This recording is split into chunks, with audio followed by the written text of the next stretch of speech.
The line stretched like a rope pulling taut across two sun-baked days. George Burke counted the men ahead of him, 37 when he first took his place, 21 by nightfall, 11 by the second dawn. June heat turned the Alliance Land Office into a furnace where hope sweated itself dry, while clerks shuffled papers behind barred windows. Burke's boots had worn through at the heel during the wait. Martha sat in the wagon a block away, her belly swollen with 7 months of child fanning herself with a newspaper that predicted rain. The rain never came. When Burke finally reached the counter, the clerk didn't look up. A thin man with ink-stained fingers pushed a ledger across the scarred wood. Name and state of origin. George Burke, Ohio. The clerk's pen scratched. You're aware the Kincaid Act requires permanent residence and cultivation of at least 1/8 of the claim within 5 years. Burke's throat felt lined with dust. Yes, sir. 640 acres. Section 14. Township 27. North Range 48 West. 18 miles south. No improvements, no water rights established, no timber. The clerk stamped a document with mechanical precision. File fee is $14. Burke counted the bills twice, sliding them across with hands that had known Ohio farm work, but nothing like what waited in the sandhills. The clerk swept the money into a drawer and pushed the claim certificate forward. The paper felt too light to represent 640 acres of anything real. Next, Burke stepped into the June glare, blinking against brightness that seemed to leach color from the world. Martha waited in the wagon, William. They'd already chosen the name pressing against her from inside. She didn't ask how it went. The paper in Burke's hand told the story. They rolled south that afternoon with $17 left in a mule that had seen better decades. The sandhills rose like frozen ocean swells, grass-covering dunes that shifted beneath their wagon wheels. No trees broke the horizon. No smoke from distant chimneys suggested neighbors within shouting range. Burke had imagined Nebraska as prairie flat, endless, but fundamentally workable. What stretched before them now looked like God had forgotten to finish the landscape, leaving only the sketch. The clay markers, 4 weathered stakes driven into sand at the section corners, marked Burke's kingdom. He climbed down and walked the perimeter while Martha waited. His boots sank with each step. The grass held the dunes together, roots gripping sand, the way a desperate man grips hope. But beneath that thin membrane lay nothing solid. No bedrock, no clay, no soil that would stack into walls or hold a post. Burke tried to imagine a house. The image wouldn't form. By evening, they'd camped at the approximate center of the claim near a depression that might hold water when rain decided to remember Nebraska existed. Burke unhitched the mule and built a fire from twisted grass, there being nothing else to burn, that blazed hot and died fast. Martha boiled coffee in a tin pot, the grounds they'd used twice already, because new coffee meant spending money they couldn't spare. How far to the nearest neighbor? Her voice carried the Ohio accent they both wore out of place in this wind-scraped emptiness. Burke had seen a soddy maybe 4 miles east during the ride out. Close enough to borrow tools, too far to hear us holler. Martha's hand settled on her belly where William kicked against the thinning walls between worlds. We need a house before August. I know. A real house, George. Not a dugout, not something that'll collapse when the baby cries. Burke stared at the fire turning to ash. In Ohio, his father had built their farmhouse with timber cut from their own woodlot. 4 walls of pitched roof windows that let in light without letting in winter. It had taken 3 months and the help of 6 neighbors who'd shown up because that's what neighbors did. The lumber had cost nothing beyond labor because the trees stood waiting to be felled. Here, trees existed as a rumor from another climate. I'll figure something out. The words tasted like ash. The mule collapsed on the second day. Not died, Burke wasn't that unlucky yet, but went lame in the left foreleg, some strain or stone bruise that turned the animal's gait into a 3-legged hobble. Burke examined the hoof, found nothing obviously wrong, and felt the universe tightening its grip. A lame mule meant no plowing. No plowing meant no proving the claim. No proved claim meant the whole desperate gamble had been for nothing. He needed to dig a well. The depression near their camp showed mineral stains, suggesting seasonal water, but seasonal wouldn't keep a family alive through winter. Burke borrowed a spade from the neighbor to the east, a taciturn man named Henderson, who looked at Martha's belly and said nothing and started digging. The sand collapsed as fast as he shoveled. 4 feet down, the walls slumped inward. Burke tried shoring with driftwood, scavenged from the creek bed, but the timbers twisted and broke under the pressure. By the third day, he'd excavated and refilled the same hole 5 times, never managing more than 8 feet of depth. His hands bled where blisters had burst and reformed. His back screamed. The hole mocked him with dry sand that held nothing supported, nothing promised nothing. Martha watched from the wagon. She didn't say anything. The silence felt worse than criticism. On the 5th day, Burke walked to Alliance, 18 miles each way, starting before dawn arriving as the lumberyard opened. The owner, a heavy man named Wensler, with eyes that calculated profit before greeting, looked Burke over and named prices that made the $17 in Burke's pocket feel like pocket lint. Frame house 16 by 20 basic construction, $200 for materials. That's cost no margin for me. Burke's stomach nodded. I could pay some now, rest on credit. Wensler's laugh had edges. Credit's for men with collateral. You got a team equipment, anything worth holding till you pay. Got a mule, a wagon.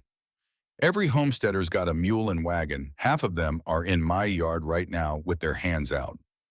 Wensler leaned against his desk. I'm not a charity. You want lumber? Bring cash. The walk back to the claim took longer. Burke's boots had worn through completely, now the sole flapping with each step. The June sun turned the sand hills into a convection oven. He'd brought no water. By the time he saw the wagon in the distance, his tongue had swollen and his thoughts had started to splinter. Martha had made dinner beans boiled over a grass fire bread from the last of their flour. She didn't ask about the lumber. Burke couldn't eat. The alternative to frame construction was sod. Burke had seen soddies on the ride west, low dark structures that seemed to grow from the earth itself. They were cheaper than frame houses, maybe $40 or $50 if a man did the work himself. The Homestead Act even provided guidelines: cut bricks from virgin prairie, stack them like masonry roof with poles, and more sod plaster the interior to keep the dirt from sifting down. Burke borrowed a breaking plow. Henderson again, his generosity apparently infinite and completely unexplained, and spent 2 days cutting sod near the creek where the grass grew thickest. The plow turned furrows, and Burke used a spade to cut the strips into bricks, roughly 2 feet by 1 foot by 4 inches. The first brick crumbled in his hands. Too much sand, not enough clay. He tried cutting deeper, getting below the root layer to where soil might have more structure. The bricks held their shape for an hour, then slumped into shapeless lumps. Burke stacked them anyway. He laid a foundation course, then a second, then a third, building a test wall to see if the bricks would hold. By morning, the wall had collapsed into a low mound of disintegrating grass and sand. The sandhill sod wasn't real sod. It was grass holding sand together through sheer botanical stubbornness, and the moment you cut it free, the stubbornness failed. He sat in the dirt with his head in his hands while Martha pretended not to see him crying. The rider appeared on the horizon like a biblical judgment. Burke saw him coming from a mile away, a dark figure on a dun mare moving with the patience of a man who'd seen everything worth seeing and found none of it surprising. Burke stood and waited, his failure spread around him in the form of collapsed sod and a half-dug well that had already started filling with wind-blown sand. Gus Decker reined up without dismounting. He was older than Burke had expected, 60, maybe more, with a face carved by wind into something harder than the land itself. His eyes swept the claim, cataloging emptiness with the efficiency of an undertaker measuring a coffin. You the new Kincaid, man. His voice carried the flat affect of someone who'd buried enough hope to know better than to manufacture more. George Burke, this is my claim. Decker's gaze settled on Martha in the wagon, on the curve of her belly, on the supplies stacked too small beside the grass-fed fire. You planning to build, working on it. With what? Decker gestured at the collapsed sod. This sand won't stack. Upland turf falls apart. Lowland's too wet to cut. You got sod cutting experience. Burke's jaw tightened. No, sir. Timber. Can't afford it. Decker was quiet for a moment, his mare shifting beneath him. When he spoke again, his voice had the quality of a man pronouncing sentence.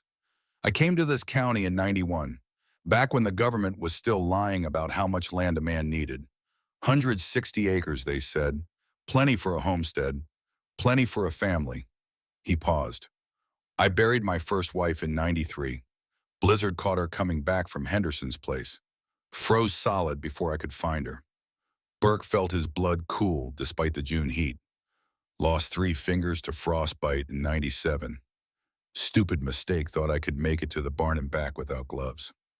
Wrong. Decker held up his left hand showing the stumps, and 2 children who didn't survive their first winter. Boy died in December, girl in January, both from cold, both because I didn't build well enough, fast enough, smart enough. Martha's hand moved to her belly. William kicked oblivious. You got a stove? Decker's question cut like wire. Planning to buy one in Alliance. What are you planning to burn in it? There's no wood here. Cow chips burn fast and cold. Twisted hay burns faster. You'll spend half your winter feeding the fire and it still won't keep ahead of a hard freeze. Burke's throat felt tight. I'll figure something out. Decker's eyes pale blue, colorless, as ice fixed on Burke with the intensity of a man delivering prophecy. A man alone might survive out here on grit and stubbornness. Woman with a newborn. He shook his head slowly. Get that girl back to Alliance before the snow flies. Find work. Come back in spring with real money or don't come back at all. Burke felt something harden in his chest. This is my claim. I'm not leaving it. Decker looked at him the way you'd look at a man walking toward a cliff edge, too committed to the direction to see the drop. Then you best make your peace with go. His voice carried the weight of absolute certainty. Because that baby's going to freeze to death in your arms and there won't be a thing you can do to stop it. He wheeled his mare and rode east back toward wherever he'd buried his family. Burke watched until the figure disappeared into the shimmer of heat rising from the grass. Then he turned and looked at Martha at the wagon that was their only shelter at the impossible task of building a house with no money, no materials, no knowledge, and winter coming like a promise of death. That baby's going to freeze to death in your arms. The words settled into Burke's chest like stones. He spent the next week learning the full depth of his ignorance. The well kept collapsing, the sod kept crumbling. The lumber stayed expensive. His $17 became $14, then $12, then $9, as he bought flour and salt and a second-hand stove from Henry Carr's general store in Alliance.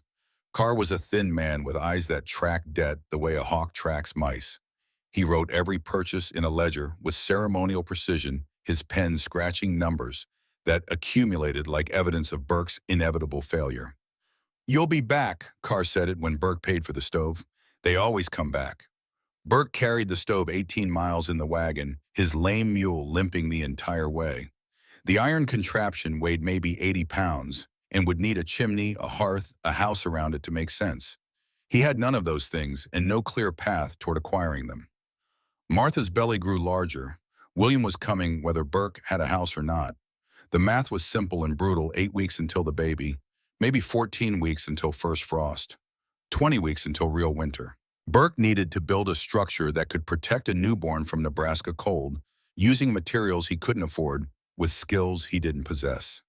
He walked out onto the prairie that night after Martha fell asleep in the wagon. The stars wheeled overhead in numbers that made the earth feel small.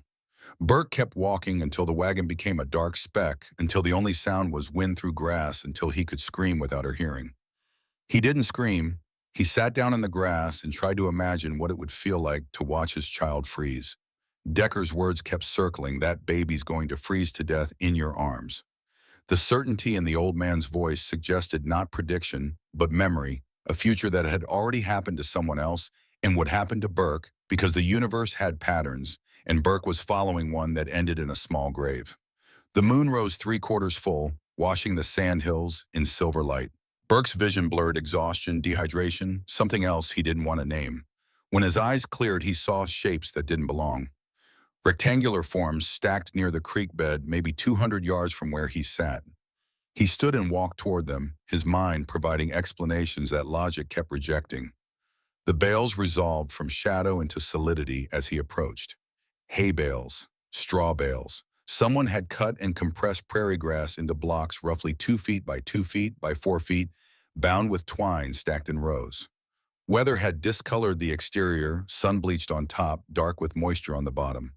They smelled like old hay and defeat, the work of some rancher who'd baled the previous fall and then abandoned them. Maybe foreclosed, maybe died. Maybe just decided that hauling hay in the sand hills made no economic sense and left them to rot. Burke counted over 100 bales, possibly 200. Free for the taking, assuming taking abandoned property counted as free rather than theft.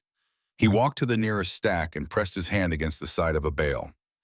The exterior felt rough-weathered, but when he pushed harder, his fingers sank into compressed grass that had stayed dry in the core.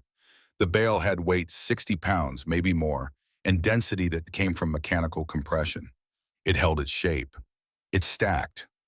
Burke had seen baled hay his entire life. His father had used a horse-drawn press to bale Timothy for sale, and Burke had spent summers stacking bales in the barn. But he'd never thought of a bale as anything except animal feed. Hay was what you gave livestock. Straw was what you bedded them on. Both were agricultural waste products, useful in their place, worthless beyond it.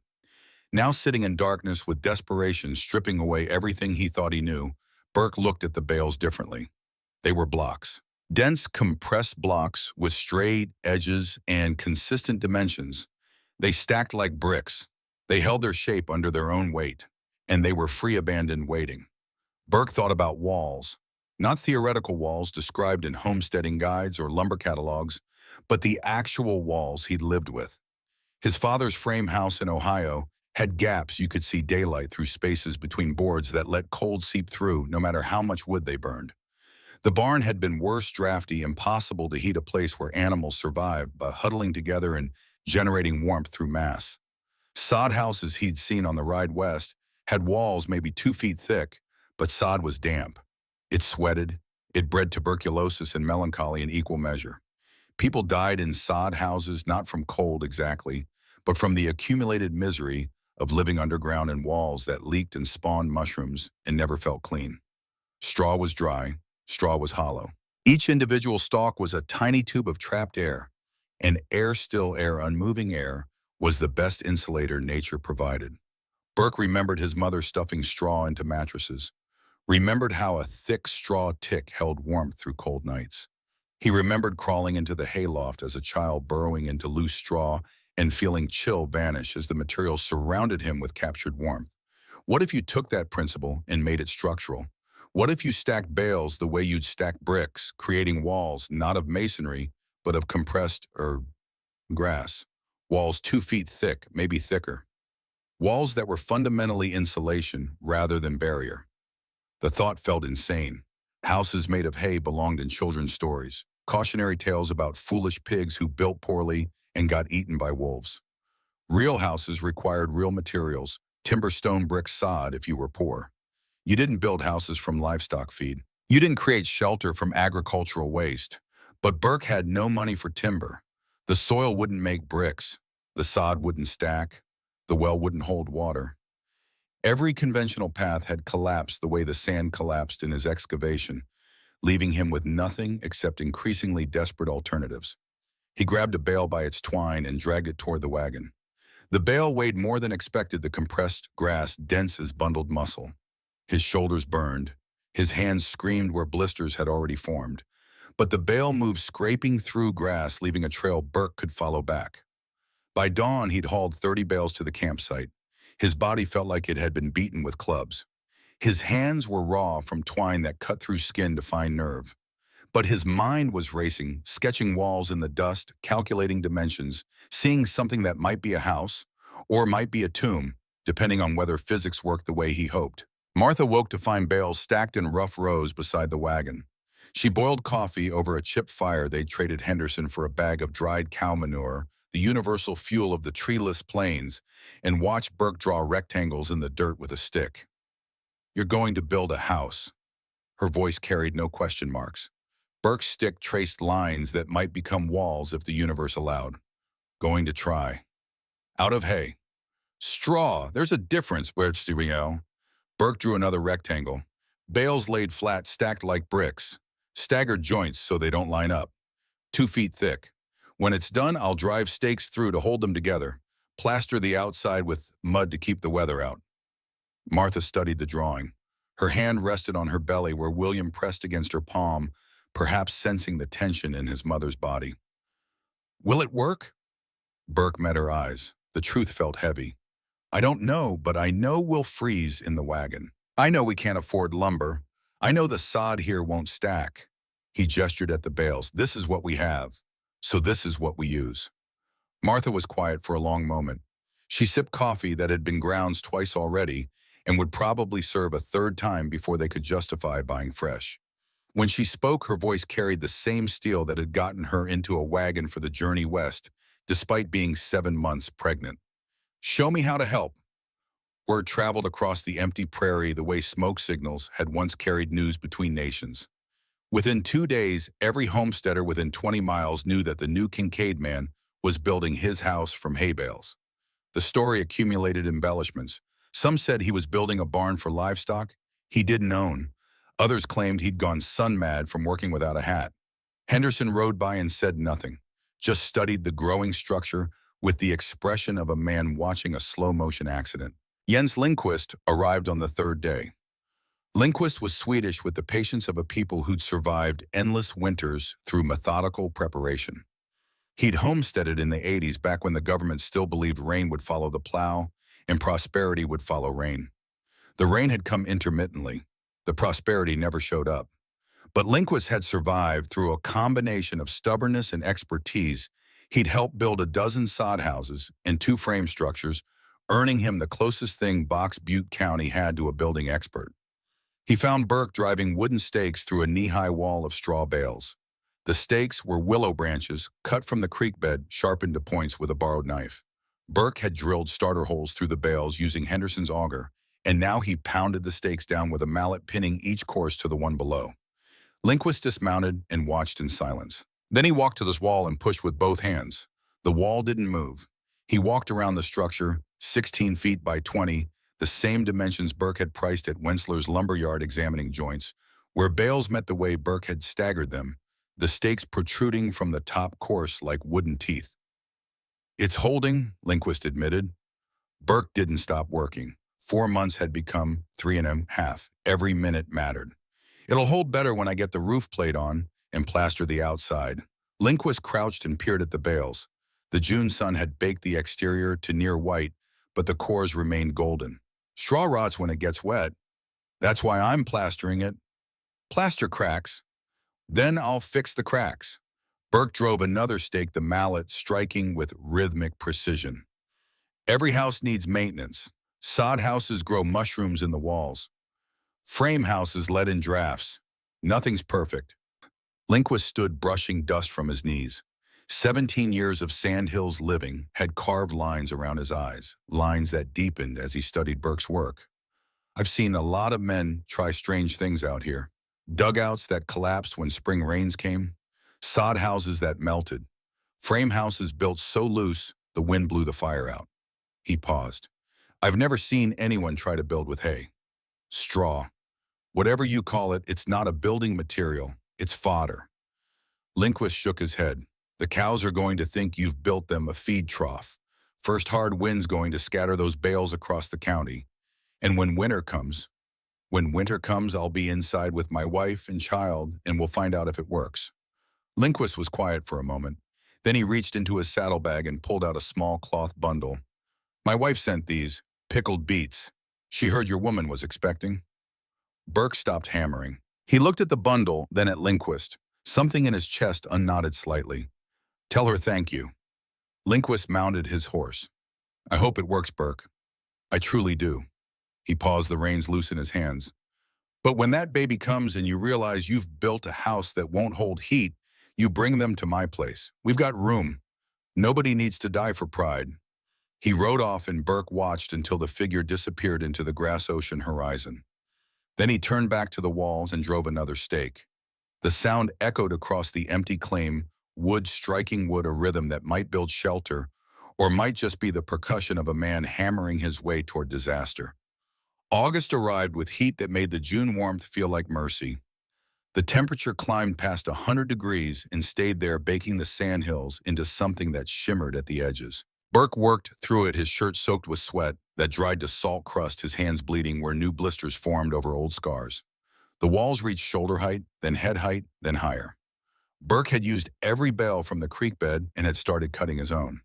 Henderson loaned him a horse-drawn press, the taciturn neighbor's kindness, accumulating into a debt Burke couldn't quantify. And Burke spent long afternoons feeding prairie grass into the machine, cranking the lever, watching compressed blocks emerge. Each bale cost time and brutal labor, but Henderson had refused payment. "Just return it working," was all he'd said, and Burke had nodded, understanding that some debts were paid in kind rather than cash. The cutting added maybe another 100 bales to Burke's supply. 300 total when he finally finished the walls, the abandoned creek bales, the hand-cut additions all stacked and staked and waiting for plaster. His hands had become landscapes of scar tissue.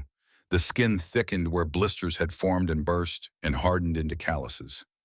His shoulders ached in ways that suggested permanent damage, muscles torn and repaired so many times they'd forgotten their original configuration. But the walls stood, and standing walls beat broken dreams. Martha's labor started on August 14th at dawn. Burke had been on the roof laying cottonwood poles across the gap between gable walls. The poles would support tar paper, then sod, then a cap of mud plaster. The structure wasn't elegant, but it would shed water. He heard Martha call from the wagon, a sound that cut through the morning stillness with the clarity of a bell. He climbed down and found her gripping the wagon's side rail, her face pale. "It's time." Mrs. Decker arrived within the hour. How she knew remained a mystery, some network of prairie communication that Burke didn't understand and didn't question. She'd married Gus Decker after the first wife froze in '93, and she'd brought a daughter with her to the marriage, a girl from a previous union, now maybe 3 years old. The second Mrs. Decker was a small woman with eyes that had seen things she never discussed, and she moved Martha into the wagon with the efficiency of someone who'd delivered babies before. She sent Burke away. "Walk, don't hover. Come back when I call." Burke walked. He circled the half-finished structure, counting stakes, checking plaster that hadn't been applied yet, because he'd been focused on getting the roof closed before the baby came. The walls stood 7 feet at the sides, 9 at the gables. Window openings gaped like wounds. The structure looked incomplete, vulnerable, a promise rather than a shelter. Martha's screams carried across the prairie. Burke kept walking. He'd helped with livestock births, had seen calves pulled from laboring cows, but this felt different. This was William fighting his way into a world that Burke had barely managed to prepare. The screaming stopped. Silence fell thick and terrible. Then a new sound cut through, high, thin, furious. A baby's cry. Mrs. Decker appeared at the wagon's edge. "You can come now." William was small, 6 pounds, maybe Martha thought, but healthy. Dark hair, eyes that hadn't decided on a color yet, hands that gripped Burke's finger with surprising strength. Burke held his son, and as the sun set over the sand hills, casting orange light across a landscape that looked almost beautiful when filtered through new fatherhood. "He needs a house," Burke said quietly. Mrs. Decker, cleaning implements with water they could barely spare, didn't look up. "He needs you not to kill yourself building one. That baby needs a father more than he needs walls." But Burke knew walls and fathers weren't separable. Without shelter, William wouldn't survive winter.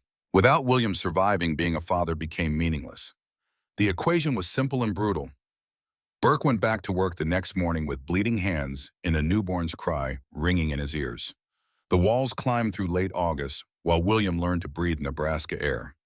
Burke worked mornings before the heat peaked and evenings after it broke, saving the brutal midday hours for rest that never felt restful. Each course of bales added weight to the structure below, compressing the straw, creating walls that grew denser as they rose.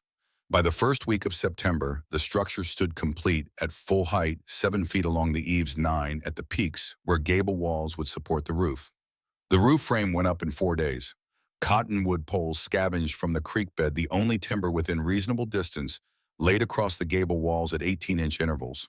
The poles were crooked, uneven, green enough to weep sap when Burke drove nails through them. But they spanned the gap, and spanning the gap was what mattered. Over the poles, he stretched tar paper, the one material he'd bought new from Wensler's yard at ruinous expense.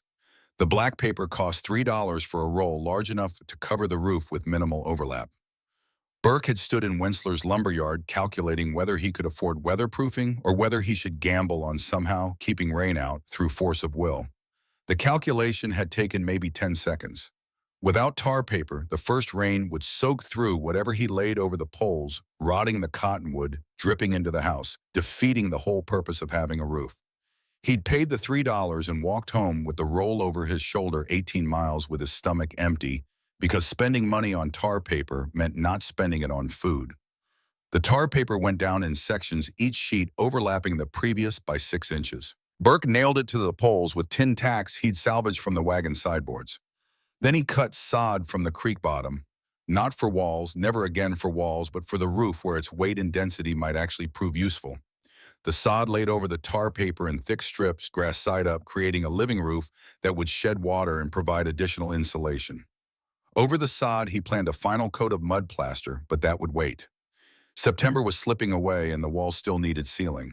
Henry Carr appeared on September 3rd, riding a bay gelding that probably cost more than Burke's entire claim. Carr owned the general store and Alliance extended credit to those who could repay it and watched with calculating eyes as those who couldn't spiraled toward foreclosure. He bought 3 failed claims already this year, snapping them up from homesteaders who discovered that 640 acres of Sandhills grass wasn't the same as 640 acres of anything farmable. Burke was on the roof when Carr arrived, spreading the final sections of sod. He saw the rider approaching and didn't climb down. Whatever Carr wanted could wait until the sod was laid. Carr circled the structure slowly, his gelding's hooves leaving prints in sand that would disappear with the first wind. When he finally spoke, his voice carried the flat certainty of a man accustomed to being right about human failure. "This what you've been building." Burke positioned another sod strip, fitting it against the previous section. "This is it. It's made of hay. Straw." Burke's patience for correcting this particular error had worn thin somewhere around the 100th repetition. Carr dismounted and approached the nearest wall. Unlike Lindquist, he didn't touch it. Unlike Decker, he didn't push. He just stood and examined the structure the way a banker might examine collateral offered by a desperate borrower looking for flaws, calculating depreciation, seeing only liability. "You owe me $11, Burke." Burke's hand stilled on the sod. $11. He knew the number intimately. 3 for tar paper, 2 for nails, 4 for the stove that currently sat unused inside the unfinished structure, 2 for flour and salt. Carr's ledger tracked each purchase with the precision of a man who understood that small debts accumulated into ownership claims. "I know. You have until October 1st to pay. That was our agreement when I extended credit." Burke's stomach tightened. October 1st was 28 days away. He had $3 left after buying the tar paper. $3 to cover an $11 debt, plus whatever supplies they'd need for the month, plus whatever emerged as urgent and unavoidable because emergencies didn't respect budgets. "I'll have it." Carr's expression didn't change. "Will you?" "Because what I see here is a man who spent his summer building a pig's house instead of proving his claim. I see a man with a newborn and no proper shelter. I see a man who's going to come to me in November, hat in hand, begging for credit he can't repay." Burke climbed down from the roof. His arms ached from lifting sod. His face had burned to leather during weeks of outdoor labor. He looked exactly like what he was, a desperate man running out of time and options. But desperation didn't mean defeat. Not yet. "What's your point, Carr?" Carr's smile appeared slowly like something emerging from deep water. "My point is that I've got a standing offer on this claim. Man named Wensler, you know him from the lumberyard, wants to run cattle out here. He'll pay $50 for your quitclaim deed. Today. Cash in hand." He paused, letting the number settle. "You clear your debt, have enough left to get back to Ohio, and you don't have to watch that baby freeze when your hay house falls apart." $50. Burke had never held that much money at one time. $50 would erase the debt, buy supplies, pay for passage back east. $50 would let him walk away from this gamble before it killed his family. $50 would also mean admitting defeat to the man who'd laughed when Burke couldn't afford lumber. Burke felt his jaw tighten. "I'm not selling." Carr's smile didn't waver. "You say that now, but I've seen a lot of men say a lot of things out here. Pride keeps them going through summer. Pride keeps them going through fall." He remounted his gelding with the ease of a man who'd never missed a meal. Then winter comes and pride freezes solid. Suddenly, they're very interested in my offers. He turned the horse east toward Alliance. "I'll be back in November, Burke. We'll see how you feel then." The hoofbeats faded into prairie silence, and Burke stood watching the dust settle. 28 days, $11. a hay house with no plaster, and a baby who couldn't survive Nebraska winter in an unfinished shelter. The math didn't work, but the math never worked for anyone out here, and some of them survived anyway. Burke started mixing mud that evening. The creek bed yielded clay, not good clay, not potter's clay, but sticky gray gumbo that held together when wet. He shoveled it into a pile and added water from the well. He'd finally managed to dig deep enough to strike moisture. 15 feet down, hitting water had felt like salvation. The water tasted mineral and slightly sulfurous, but it was wet, and it flowed, and Burke had nearly cried with relief. Now he mixed the clay with water until it reached the consistency of thick porridge. Then he added prairie grass, not whole stems, but chopped sections, maybe 3 inches long, kneading the mixture with his bare hands until grass fibers distributed evenly through the mud. The grass would act as reinforcement, the way hair reinforced plaster in real construction. Here it was stems and clay, but the principle held. Martha helped when William slept. She mixed while Burke applied, her arms aching from stirring the heavy clay, her feet blistered from standing on cold ground. They worked until midnight, slept for 4 hours, woke before dawn, worked again. The rhythm destroyed them slowly, but destroyed, slowly beat, destroyed quickly. The plaster went on in layers. First coat rough, pressed hard into the straw to grip the stems and create mechanical bonding. Burke's hands shoved mud between individual straws, filling gaps, creating a matrix of clay and grass that would theoretically shed water while letting the straw breathe. The science was half understood at best. The execution was desperation mixed with hope. Second coat smoother, filling the larger gaps the first coat had missed. Burke worked with a flat board spreading mud the way he'd seen his father spread mortar between bricks. The motion was the same even if the materials weren't. Push, spread level. Push, spread level. The board became an extension of his arm, the mud an extension of his will. Third coat almost slick, thick enough to shed rain, thin enough not to crack from its own weight. This was the tricky layer, the one that required judgment Burke didn't quite possess. Too thick, and it would separate from the second coat as it dried. Too thin, and it wouldn't provide weather protection. He aimed for a 1/4 inch, checking constantly with his fingers adjusting as he went. Each wall took 3 days. 4 walls meant 12 days of plastering. September had 28 days. 28 minus 12 left 16. Minus the 4 days for the roof meant 12. 12 days before October 1st. 12 days to find $8 he didn't have. William cried at night. The sound cut through the prairie darkness like a knife through cloth.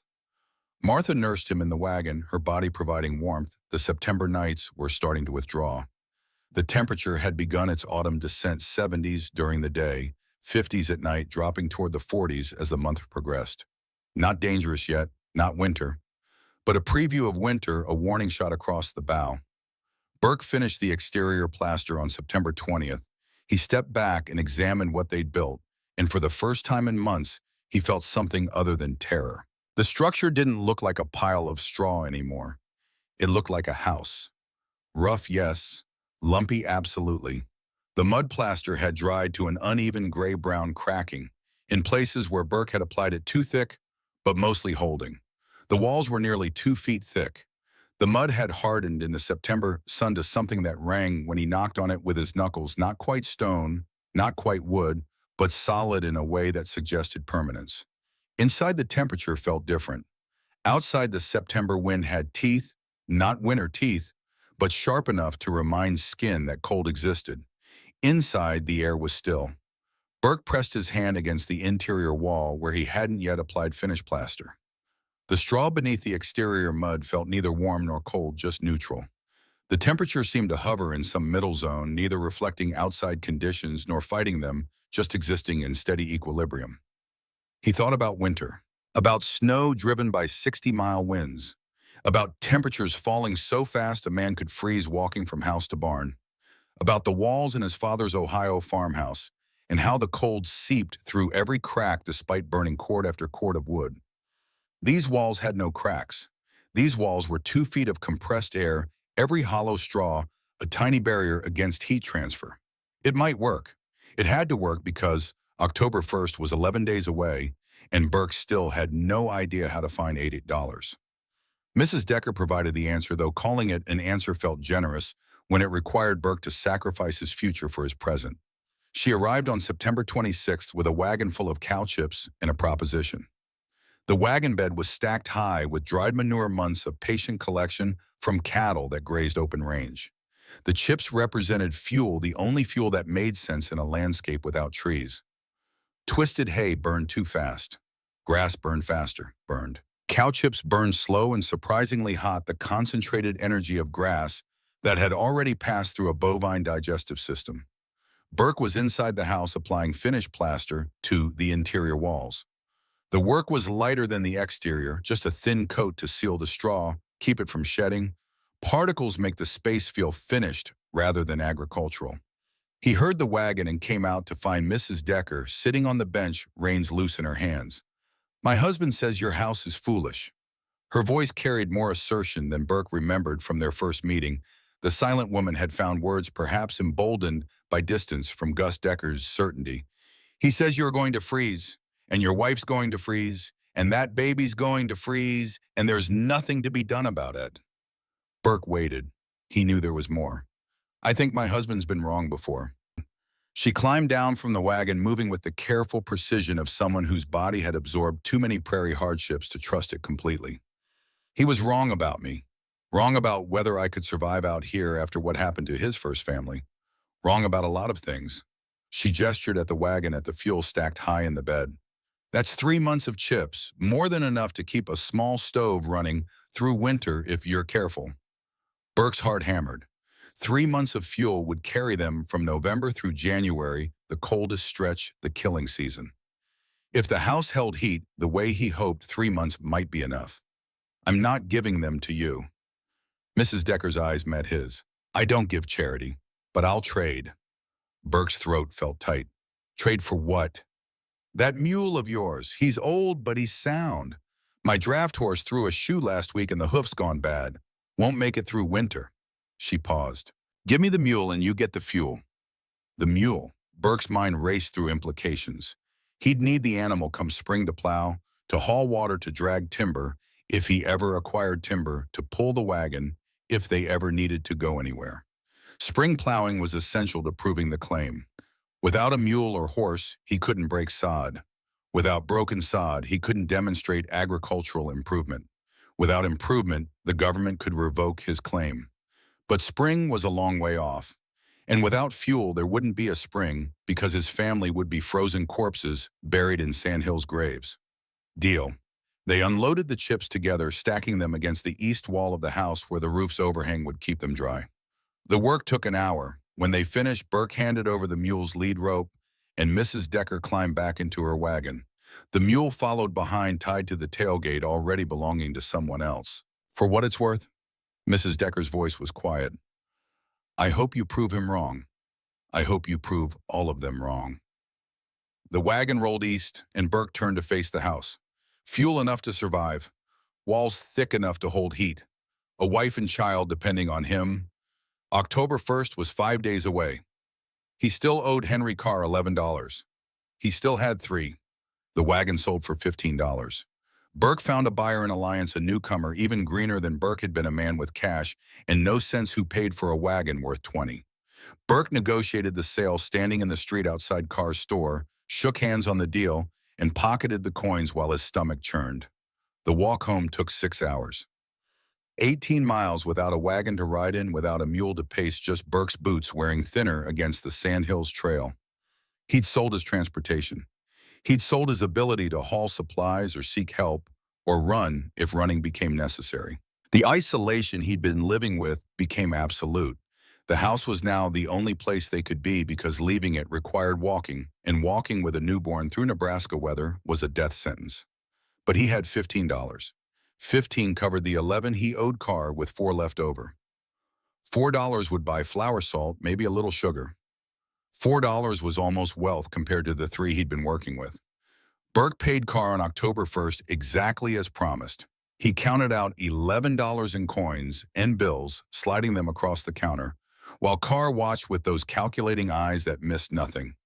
Carr counted the money twice, checked each coin for counterfeit marks Burke didn't know existed, and finally wrote a receipt on a scrap of paper. Paid in full. Carr's pen scratched the words with finality. For now. Burke pocketed the receipt. For now. But you'll need supplies come January. Salt flour medicine, maybe. And I don't extend credit to men who live in haystacks. Burke felt anger tighten his chest. I'll figure it out. Will you, Carr's smile held no warmth. You've got no wagon, no mule, no money. You've got 18 miles between here and town. And in January, that's 18 miles of frozen death. How exactly do you plan to survive until spring?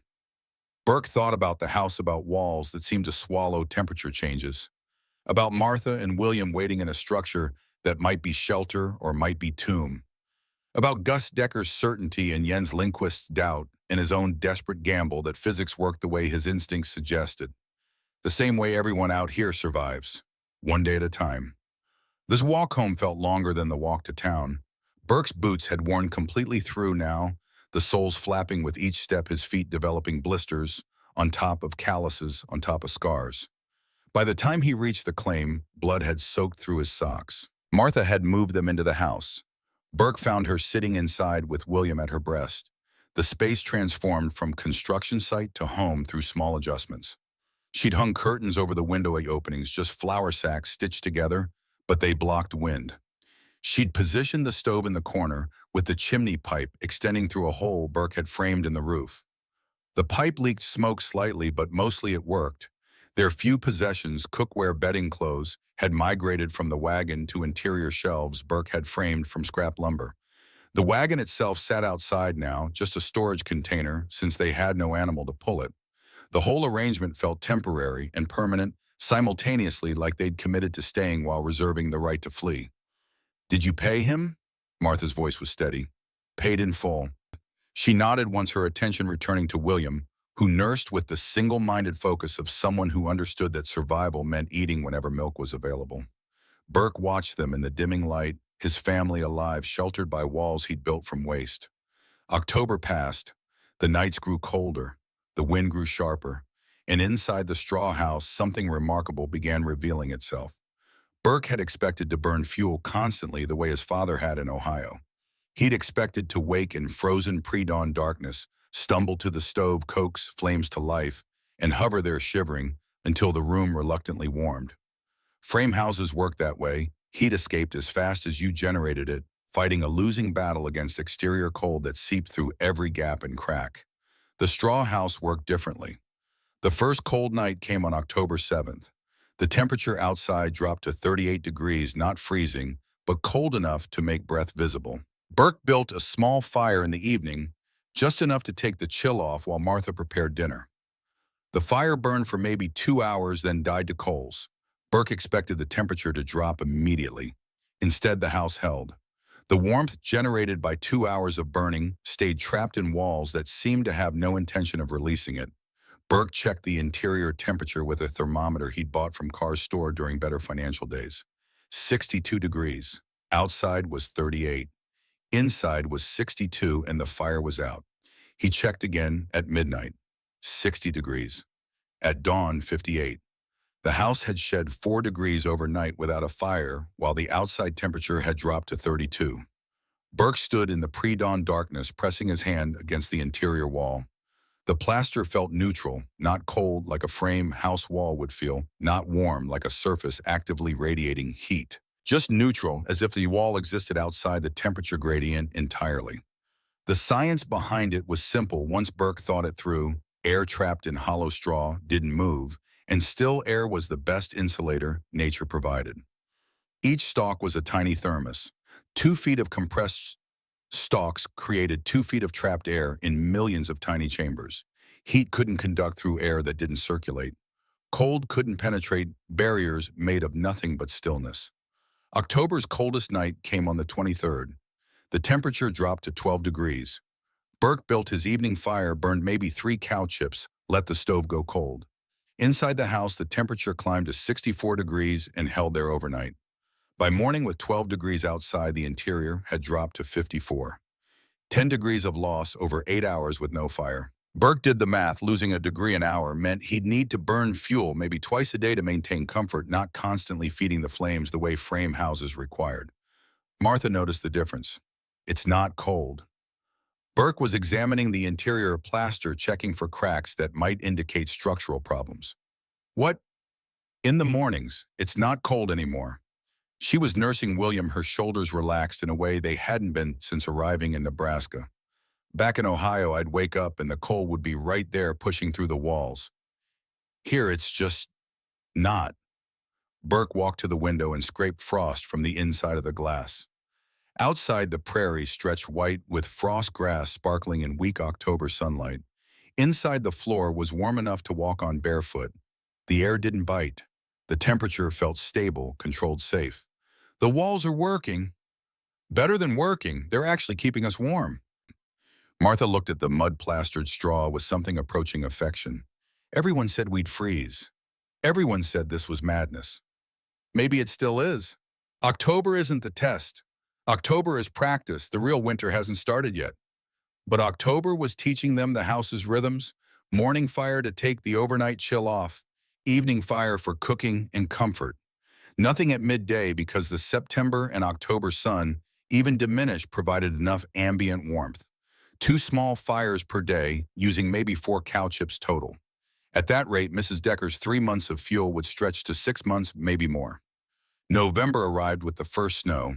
It came on the 12th, a bitter wind driving ice crystals horizontally across the prairie. Burke stood at the window watching the world turn white.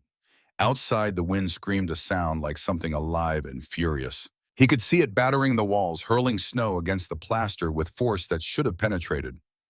Inside, the walls muffled everything. The scream became a murmur. The battering became a whisper. Martha sat by the stove with William, both of them comfortable in air that felt disconnected from the violence happening 3 feet away on the other side of 2 feet of compressed straw. The thermometer outside read 11 degrees below zero. Inside, with a small fire burning the house, held at 58 degrees. Burke added a log, just one a piece of cottonwood he'd scavenged specifically for occasions when chips wouldn't provide enough heat. The temperature climbed to 64 and stayed there. 3 logs, 64 degrees, 11 below zero outside. In his father's frame house, they'd have burned half a cord in a single night to achieve the same result. Gus Decker came by after the storm. He didn't knock. He just stood outside the door, his breath fogging in 9-degree air, his eyes on the straw walls with their coating of ice-crusted plaster. Burke opened the door. Warm air spilled out into the cold, visible as a shimmer where temperatures collided. Decker's eyes widened. You going to invite me in or just stand there letting out your heat? Burke stepped aside. Decker entered and stopped. He stood very still, like a man who'd walked into a church and wasn't sure he belonged. His gaze traveled across the walls, the small stove with its fire barely glowing, Martha and William comfortable, without blankets piled around them. It's warm. Decker's voice carried disbelief. Burke closed the door, sealing the warmth back inside. Yes, the stove's barely going. Doesn't need more than that. Decker walked to the nearest wall and pressed his palm flat against the plaster. He held it there for a long moment, as if waiting for the wall to confess some secret. When he spoke again, his voice had changed, not softer exactly, but stripped of certainty. I've lived in this county for 12 years. I've buried people who froze in sod houses. I've buried people who froze in frame houses. I've buried people who had more fuel than you'll burn all winter and still couldn't keep ahead of the cold. He looked around the warm room again. How much did this cost you to build? Burke thought about the bales, 200 free from the creek, another 100 he'd cut himself using Henderson's borrowed press. The stakes, willow branches, also free. The plaster, creek, mud, and labor. The only cash he'd spent was on the tar paper for the roof, the nails, for the frame, and the second-hand stove. Maybe $2 in materials, not counting labor or what Henderson loaned me.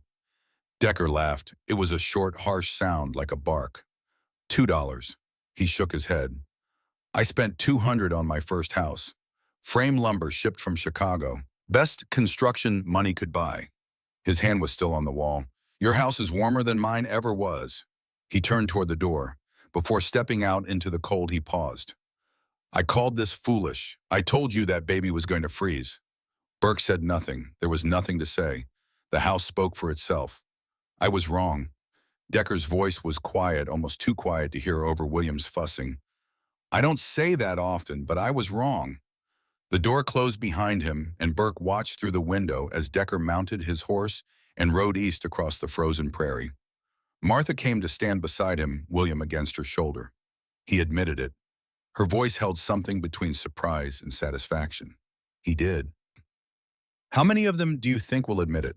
Burke thought about Lindquist's skepticism about cars calculating offers about the hundreds of homesteaders scattered across Box Butte County who'd built conventional houses using conventional wisdom.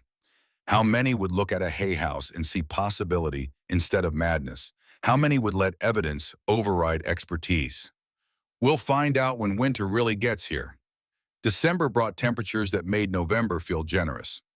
10 below became 15, became 20. The house held.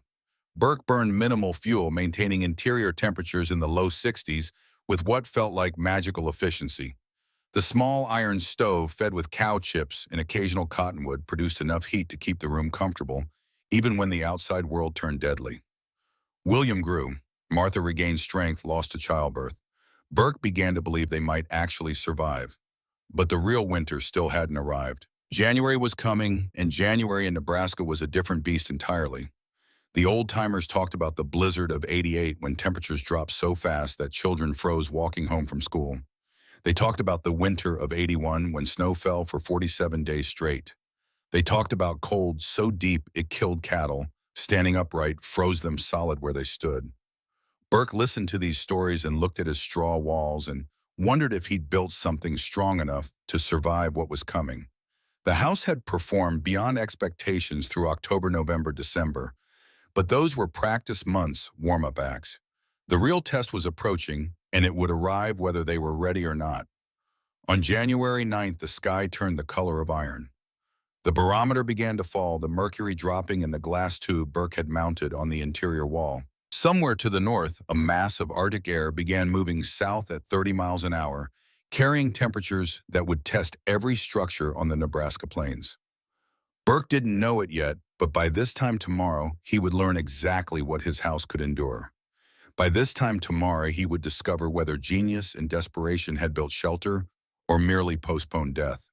By this time tomorrow, 7 people would be crowded inside walls made of waste, their lives depending on whether compressed grass could defeat the worst storm in a decade. The storm was coming. The walls would hold or they wouldn't, and Burke was about to find out which. The storm arrived on January 10th at 9 in the morning, and it arrived wrong.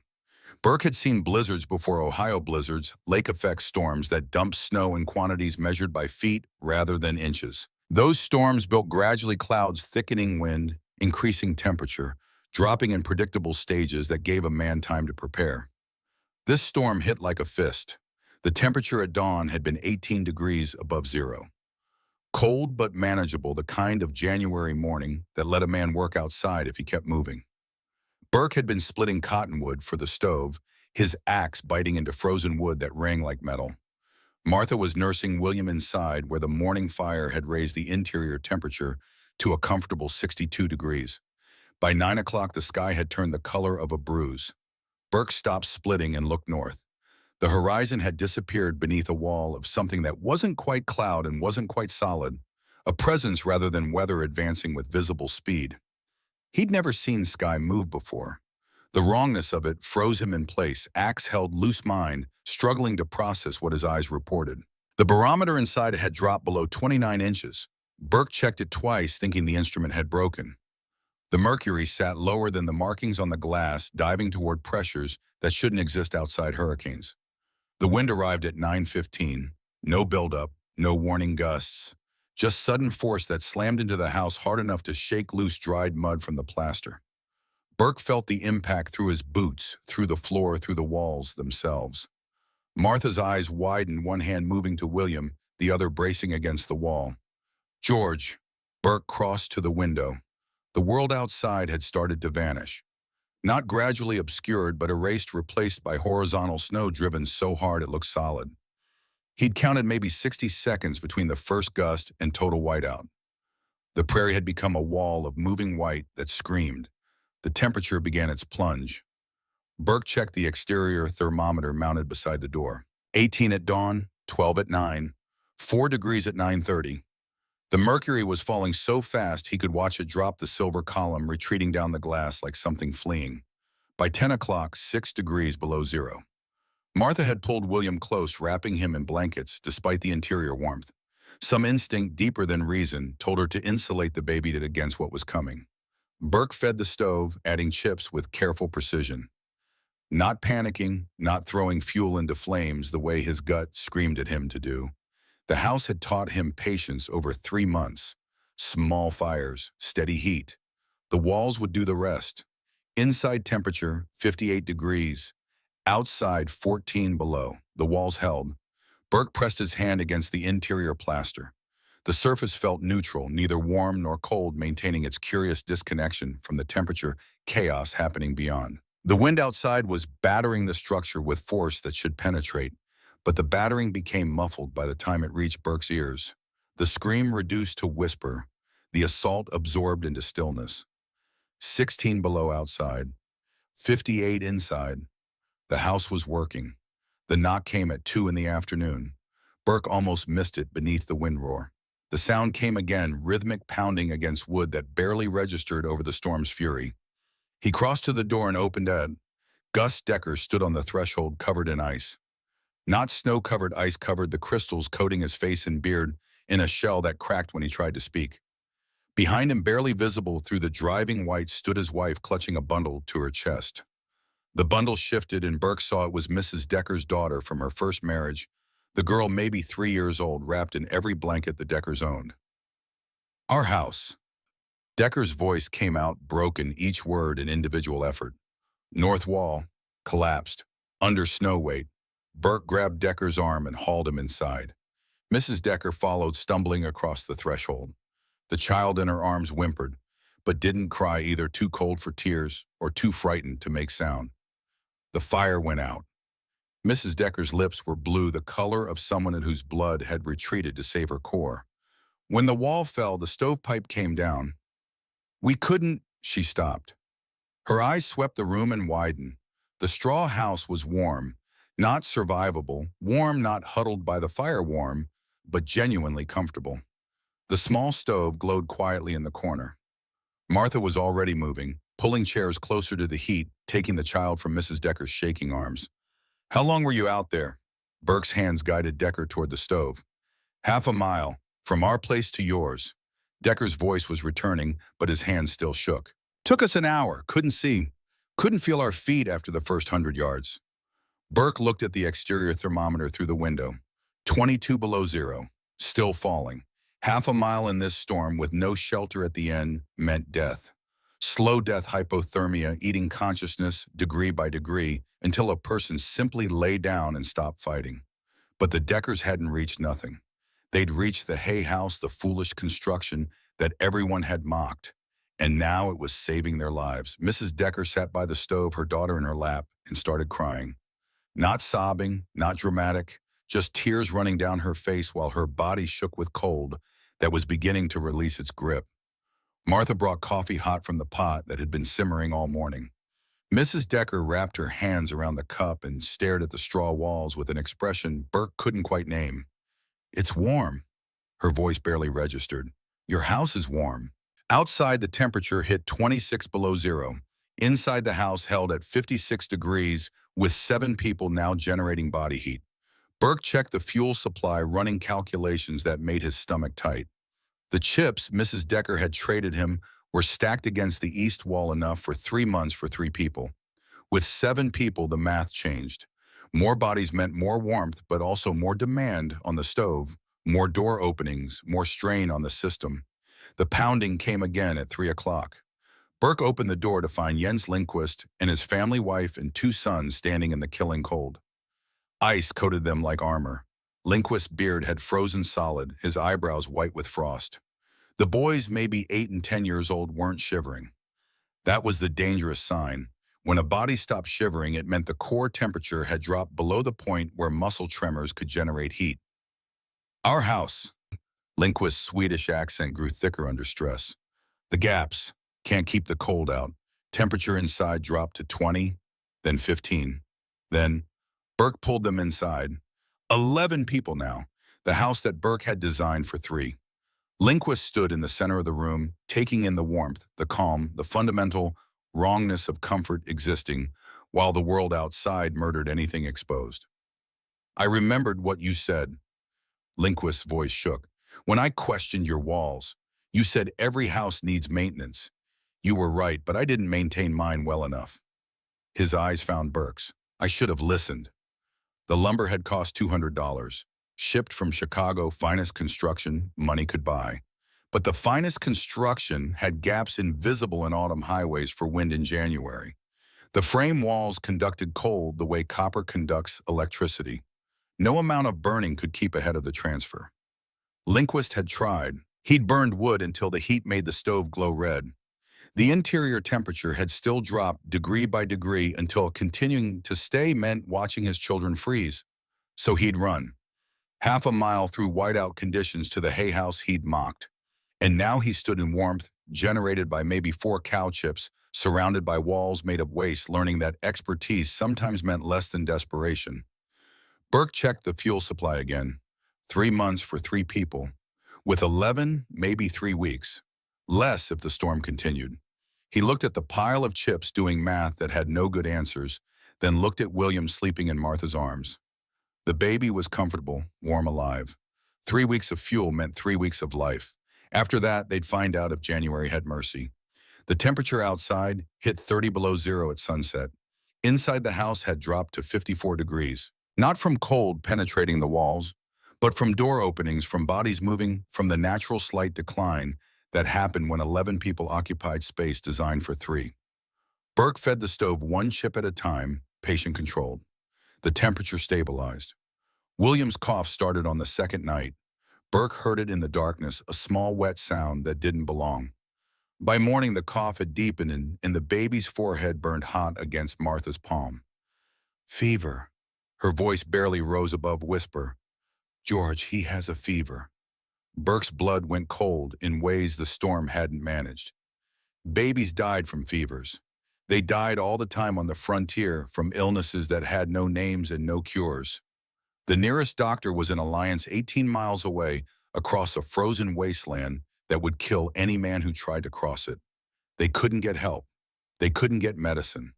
They could only keep William warm and pray. Keep him warm. Burke looked at the stove, at the fuel pile shrinking faster than planned. 11 people generated heat, but 11 people also needed warmth, needed comfort, needed temperatures that wouldn't stress a sick infant. He thought about the math, 3 weeks of fuel, maybe less winter, just beginning its hardest stretch. He fed the stove, 1 chip at a time. The walls would have to carry them. Outside temperature 34 below zero, inside 52 degrees, not as warm as before. The strain of bodies of illness, of maintaining heat for so many. But 52 degrees was livable. 52 kept a baby from hypothermic stress while his body fought fever. William coughed and cried and slept fitfully in Martha's arms. The other families watched with the particular quiet of people who understood infant mortality statistics. The Deckers had lost 2 children to Decker's first wife. They knew what came next if the fever didn't break. Lindquist's wife had buried a daughter in Iowa before coming west. Death was familiar enough that everyone recognized its approach. But the house was warm. Not warm enough to cure fever, but warm enough not to add cold as a complication. Burke checked the walls compulsively, pressing his hands against plaster, feeling for cold bleeding through. The walls remained neutral. The straw was doing its work, trapping air, creating barriers, holding heat that would have escaped through any conventional construction. The storm's 3rd day broke clear and still. Burke woke to silence, real silence, not muffled wind, but absence of sound. He crossed to the window and scraped frost from the inside of the glass. The world outside was white and motionless. Snow had drifted to the roof line on the north side of the house. The sky was pale blue, the color of cold, so deep it seemed to have physical presence. He checked the thermometer. 41 degrees below zero. Inside, the house had held at 52 overnight. The fire had burned down to coals. Burke's fuel pile was half what it had been before the storm, but they were alive, all 11 of them. Living in a space designed for 3 breathing air, warmed by walls made of grass, surviving temperatures that killed livestock and froze men solid. Burke opened the door and stepped outside. The cold hit him like a weight pressing on his chest. Each breath burned going in, froze coming out. He could feel his nostril hairs crystallize with each inhalation. The air itself seemed to crackle as if the cold had physical structure. And yet, standing in that impossible cold, Burke could feel warmth on his back. The open door behind him was leaking heat into the frozen morning. Heat that his straw walls had held through 3 days of the worst storm in a decade. He looked at the house, rough, lumpy, the mud plaster cracked in places, but unbroken. 300 bales of straw, most of them free. Maybe $2 in actual materials. His labor and Martha's labor in a desperate gamble that had paid off in ways he was only beginning to understand. Gus Decker emerged an hour later. He stood beside Burke in the bitter air, both men shivering despite their coats, both looking at the straw walls with their coating of ice-crusted plaster. "I've been building on this prairie for 12 years. Decker's voice was quiet, the certainty stripped away by 3 days of evidence. "I thought I knew what worked and what didn't. I thought I knew what kept people alive." He turned to face Burke directly. "I told you that baby was going to freeze to death in your arms. I said you'd best make your peace with God because there wouldn't be a thing you could do to stop it." Burke said nothing. William's cough had eased during the night. The fever still burned but lower. Martha thought it was breaking. "I was a fool." Decker's admission came without drama, just flat statement of fact. "My house cost me $200. Sod, bricks, wood framing, proper construction. I spent 2 months building it." He gestured at the straw walls. In the first real test, the first storm that actually pushed back, it folded. The north wall couldn't handle the snow load. The wind found every gap. The fire couldn't keep up. His hand pressed against the plaster, palm flat, as if trying to absorb understanding through touch. "Your house cost you nothing. You built it from garbage, and it's standing here while mine is buried in snow, with a hole where the wall used to be." Burke felt something tight in his chest loosen. Not vindication exactly. Vindication felt too small a word for what he was experiencing. More like proof that desperation could sometimes see solutions that expertise missed. "It's not garbage. It's just different thinking about what walls need to do." Decker lowered his hand. "Will you show me how you built it, how the bales go together, how you made the plaster?" His eyes held something Burke had never seen there before. Humility born of necessity. "I need to rebuild before next winter, and I'm not rebuilding with so." The admission cost him. Burke could see it in the way Decker's shoulders held themselves, in the tightness around his eyes. Admitting error after 12 years of survival meant admitting that the survival had been luck, more than skill. That all the certainty, all the expertise, all the dead buried on the prairie might have been preventable if someone had thought differently about construction. "Come inside."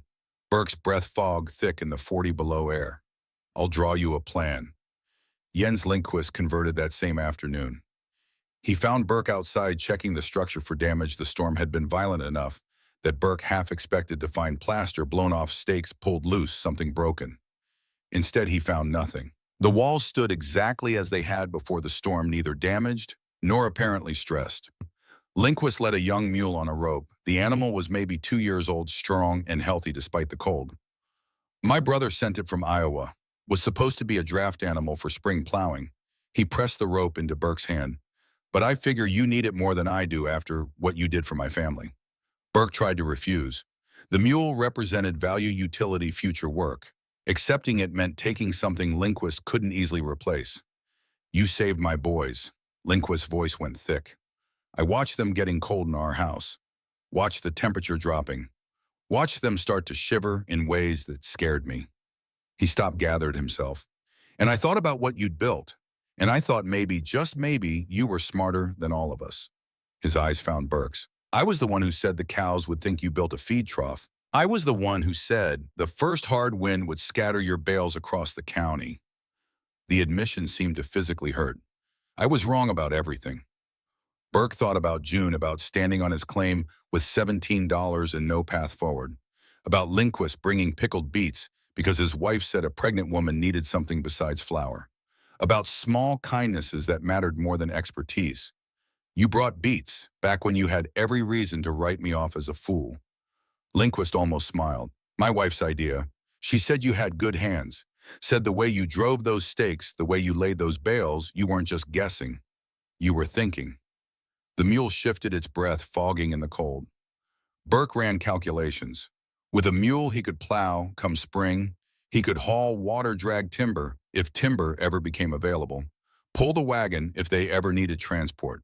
Without a mule, proving the claim became exponentially harder. Will you teach me? Lindquist's question came quietly. I want to build an addition on my house.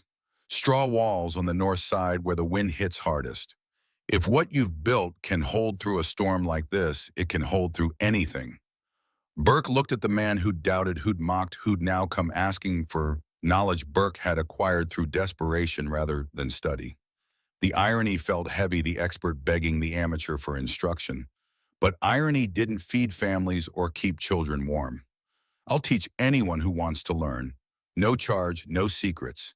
Just show up with bales and I'll show you what to do. The Lindquists left that evening, walking back to their damaged frame house to assess repairs.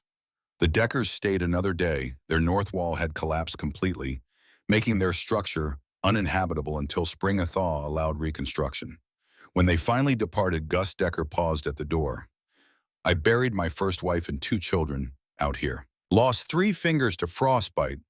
Spent 12 years learning how to survive. His hand rested on the doorframe. And you taught me more in 3 days than I learned in 12 years. The admission hung in the cold air. Then Decker turned and led his family east across the frozen prairie. Burke closed the door and leaned against it. Martha was nursing William, whose fever had broken during the second night of the Deckers' stay. The baby nursed strongly, now his color good, his breathing clear. The cough remained, but it was loosening, becoming productive, rather than dry and harsh. They're going to tell everyone. Martha's voice was matter of fact. I know. Everyone who doubted, everyone who called this madness, they're all going to hear that the hay house survived when frame houses and sod houses failed. Burke crossed to the window. Outside, the January sun was setting, casting orange light across snow that would probably remain on the ground until March. The prairie looked clean in that light, the drifts hiding the grass beneath, making the sandhills appear almost hospitable. Let them hear. His reflection in the window showed a man aged beyond his months. The summer had carved lines around his eyes. The autumn had bent his shoulders. The winter had proven him either wise or lucky, and Burke wasn't sure there was meaningful difference between the two. The fuel problem solved itself through an unexpected alliance.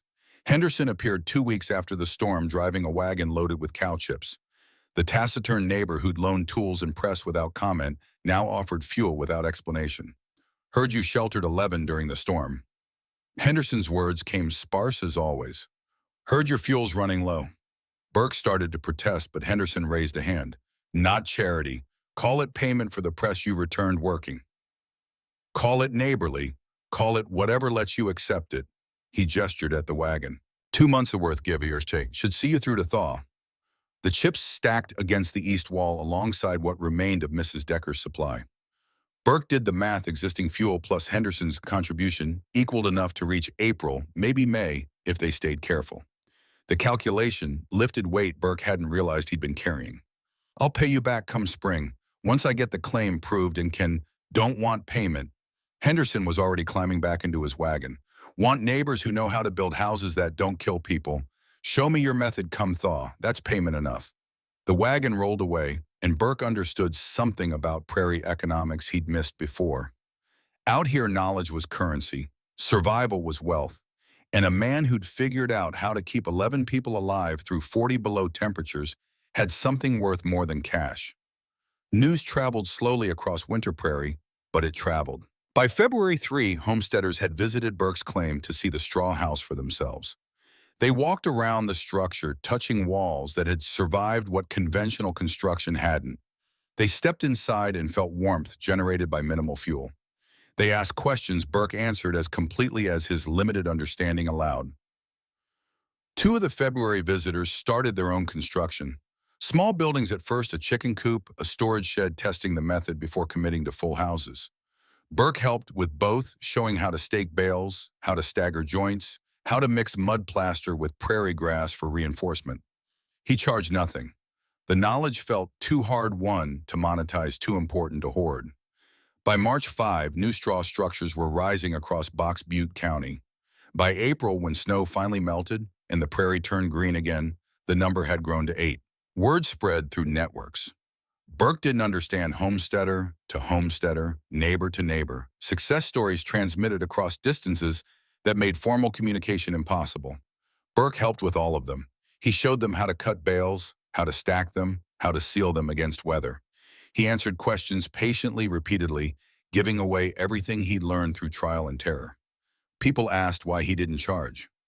Because Gus Decker didn't charge me when he admitted he was wrong.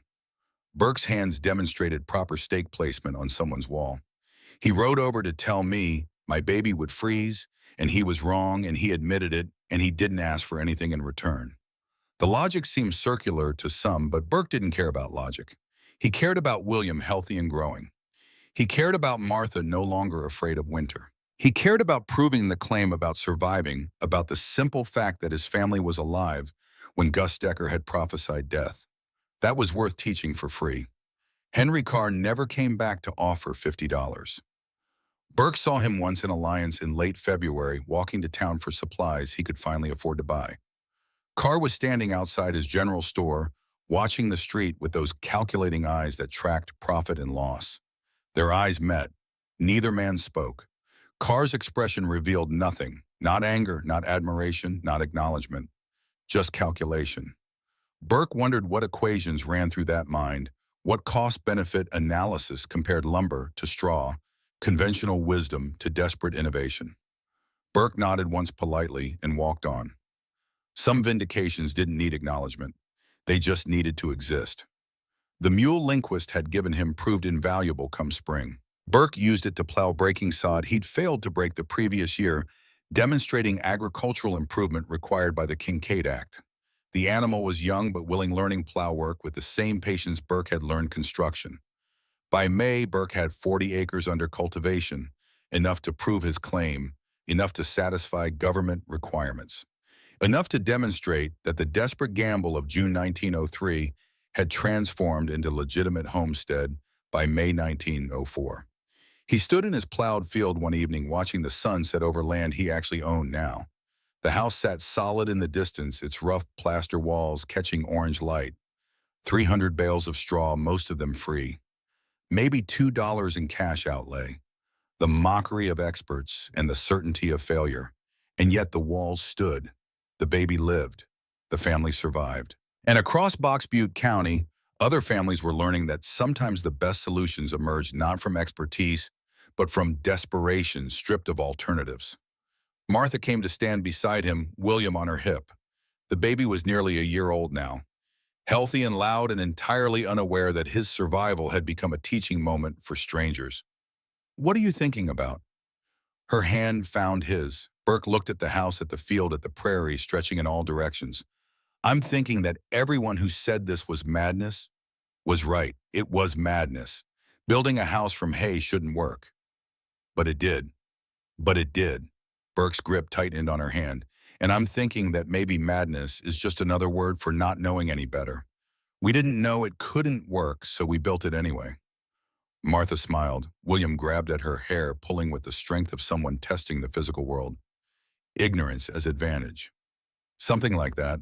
The sun dropped below the horizon and the first stars appeared in a sky that stretched forever.